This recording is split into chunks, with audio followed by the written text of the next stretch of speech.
वाराणसी के IMS BHU में तैनात नर्सिंग ऑफिसर खेम सिंह 32 वर्षीय निवासी भरतपुर की रविवार की सुबह CCU के बाथरूम में हृदय रुकने से मौत हो गई।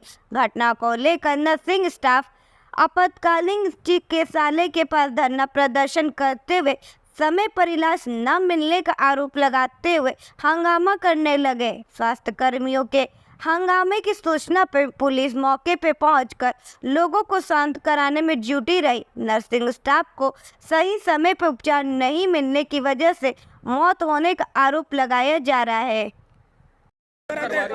मेरा नाम सितान राम जेटू, नर्सिंग ऑफिसर SSBHU, जो कि गैस्ट्रोलॉजी वार्ड में पोस्टेड हूँ।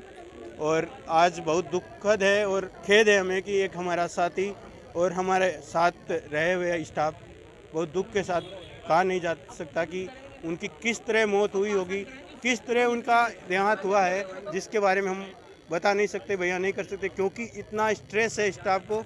और उस स्ट्रेस हर तरीके से प्रशासनिक तौर पे हमारे जो सीनियर्स हैं उनकी जैसे ANS DNS की पोस्टें होती है, उनकी तरफ से अनलीगल दबाव बनाया जाता है कि आप कहीं पे भी किसी तरह की डिमांड नहीं करोगे, आपको किसी फैसिलिटी नहीं है तो भी नहीं बोल पाओगे। यदि बोल भी दिया जाता तो नीचे आके मिलना, ऑफिस में आ जाना, ये वो कोई भी राउंड करने आता तो हमारी सुविधाओं के बारे में कोई ख्याल नहीं दे करता है और ना ही बताता है और ना ही कोई गाइडलाइन यहाँ फॉलो की जाती है। अपने अकॉर्डिंग ये चलाना चाहते हैं और उसी के अंदर स्टाफ को दबाया जाता है हर बार। उसी की वजह से स्टाफ को दबाव की वजह से स्ट्रेस हो रहा है। स्टाफ का कोई भी लीगल वर्क हो उसमें भी दौड़ाया जाता है। यदि 5 दिन की प्रोसेस है उसको ये 25 दिन 30 दिन महीने भर तक खींच के ले जाते हैं। यदि किसी भी यहाँ से छोड़ने की प्रोसेस भी है तो उसमें भी प्रोसेस कंप्लीट होने के बाद भी ये लोग दौड़ाते हैं।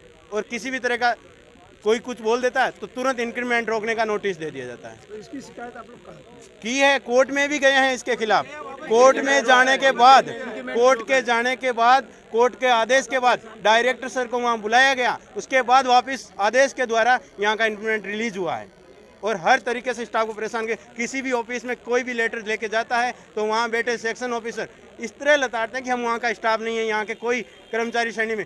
ये जैसे ही नर्सिंग ऑफिसर लाइन देखते हैं सब लोग तड़क उठते हैं। पता नहीं क्या हो रखा है यहाँ पे। हर तरीके से नर्सिंग ऑफिसर को दबाने के लिए हर एक ऑफिस के अंदर कोई भी प्रोसेस नहीं है। जबकि हमारी ERP बनी हुई है ऑनलाइन सिस्टम में, तो भी ऑनलाइन सिस्टम में आधे से ज़्यादा काम होते ही नहीं है। ऑनलाइन सिस्टम में केवल लीव अप्लाई होती है, वो भी आधी तरह की लीव, पूरी लीव भी नहीं, उसका भी कोई सिस्टम नहीं है इनके पास।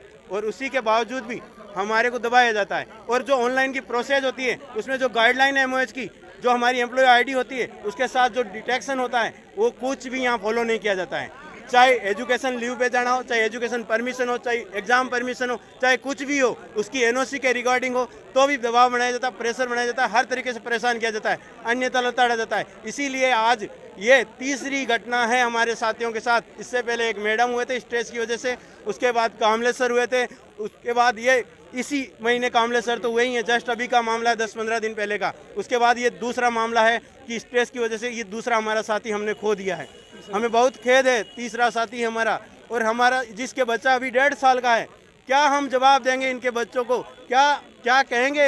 एक वाइफ जिसकी उम्र 20-25 साल है, उसको क्या जवाब देंगे? क्या हुआ था इस हमारे साथी के साथ? आप क्या मांग करते हैं? हम यही डिमांड करते हैं कि स्ट्रेस फ्री रहने के लिए स्ट्रेस मैनेजमेंट हो, हायर अथॉरिटी द्वारा हमें जो कंप्लेन हो, जो प्रोटोकॉल हो, MOH की गाइडलाइन के अकॉर्डिंग फॉलो करवाया जाए। जो बेड कैपेसिटी है उसके अकॉर्डिंग स्टाफ होना चाहिए। और जो यहाँ की प्रोसेस है, कागज़ जो डॉक्यूमेंटेशन की जो भी कागज़ कार्रवाई की जाती है वो ऑनलाइन होनी चाहिए, पूर्णतः पारदर्शिता होनी चाहिए उसके अंदर, जिसमें ऐसा नहीं होना चाहिए कि वहाँ जाओ ऑफलाइन लेके एक ऑफिस से दूसरे ऑफिस, तीसरे ऑफिस। ये इतनी बड़ी यूनिवर्सिटी है कि घुमाया जाता है। जो 5 दिन का प्रोसेस है उसे 25 दिन में करवाया जाता है। क्या कार्रवाई कर रहे हैं?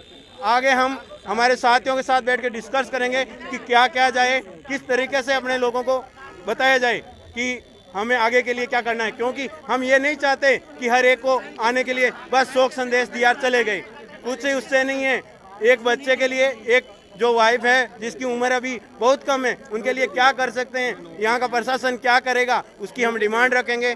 और हम ये मांग करते हैं कि जो वाइफ है उनको भी सर्विस दी जाए और जो बच्चे के लिए प्रावधान है एजुकेशन वगैरह के वो पूर्णतया फ्री और इस अथॉरिटी के द्वारा BHU के द्वारा कंप्लीट जिम्मेदारियां पूर्वक करवाना चाहिए।